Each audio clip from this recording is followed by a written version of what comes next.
தன் தகப்பன்ட்டையோ தன் தாயிட்டையோ மனைவிட்டு அழுகல. தேவாலயத்துக்கு வந்தாங்க, பொருத்தனை பண்ணுறாங்க. ஆண்டவரே நான் மலடி என்று சொல்லாங்க. அந்த குழந்தையை நான் தேவாலயத்தை பொருத்தனை பண்ணாங்க. தேவன் கற்பத்தை தேவனுக்கு திறந்து கொடுத்தா அந்த குழந்தையை தேவாலயத்தில் வளர்த்தும்படியாக ஆசிரியர் அபிஷேகம் பண்ணி கொடுத்தா. பிறகு ஜெபிக்கிறாங்க.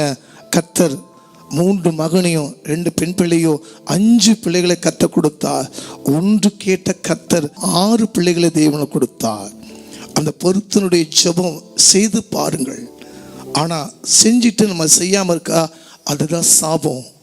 சில பேர் பொருத்தனை பண்ணிட்டு என்ன செய்வாங்க, செய்யாமல் போயிடுவாங்க. ஆனால் தயவுசெய்து அந்த பொருத்தனை கத்தரை கனப்படுத்தும் இல்லை. எத்தனையோ கத்தரையா ஜனங்க வராங்க பார்த்தீங்களா.